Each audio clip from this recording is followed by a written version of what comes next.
ভারতের বিপক্ষে হারের পর সাকিব আল হাসান বলেছিলেন তখনও পর্যন্ত ৩ জয় আর ৩ হারে বিশ্বকাপটা খারাপ যাচ্ছে না টাইগারদের, যেটা নিয়ে সৃষ্টি হয়েছিল হাস্যরসের।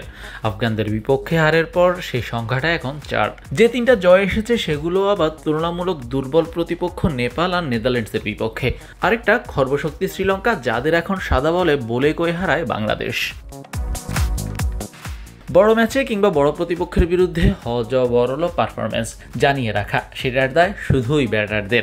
যে ম্যাচগুলো বাংলাদেশ জিতেছে সবগুলোই জিতিয়েছেন বোলাররা। যে দুটো ক্লোজ ম্যাচ বাংলাদেশ হেরেছে সেগুলোতেও প্রতিপক্ষের ব্যাটারদের ভালোভাবেই আটকে রেখেছিলেন বোলাররা।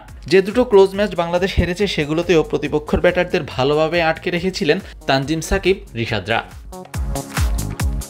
কিন্তু প্রচন্ড মাত্রায় হতাশ করেছেন ব্যাটাররা, যেটা নেতৃত্ব দিয়েছেন ক্যাপ্টেন শান্ত। সবচাইতে অভিজ্ঞ দুই ক্যাম্পেনার সাকিব, রিয়াদ, জাকির, তামিম, সৌম্য সবাই করেছেন হতাশ। টি-20 ন্যূনতম ইন্টেন্টও শো করতে পারেননি তাওহিদ হৃদয় ছাড়া আর কোনো ব্যাটারি। এমন ব্যাটিং পারফরমেন্স নিয়ে ক্ষমা চাওয়া ছাড়া আর কোনো উপায় নেই ক্যাপ্টেন শান্তর কাছে।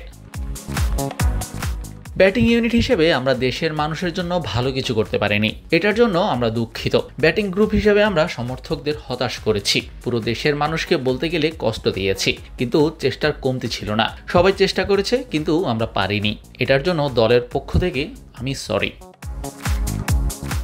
শুধু ব্যাটিং ইউনিটের হতাশার জন্যই ক্ষমা চাওয়া নয়, পুরো টুর্নামেন্টের এমন পারফরমেন্সের জন্য শান্ত সমর্থকদের কাছে ক্ষমা চেয়েছেন একাধিকবার। পুরো টুর্নামেন্ট নিয়ে আমি বলবো আমরা সবাইকে হতাশ করেছি। আমাদের খেলা যারা অনুসরণ করেন, তারা আমাদের সব সময় সমর্থন করেন, তাদের আমরা হতাশ করেছি। পুরো দলের পক্ষ থেকে আমি তাদের কাছে ক্ষমা চাইছি। এমন পারফরমেন্সের পর সরি বলাটাই হয়তো বা একমাত্র উত্তর হতেই পারে। এতে অবস্থার পরিবর্তন করে থ্যাংক ইউ শোনার মতো পারফরমেন্স করতে পারবেন তো শান্তরা। শাহরিয়ার শাওন, স্পোর্টস বাংলা।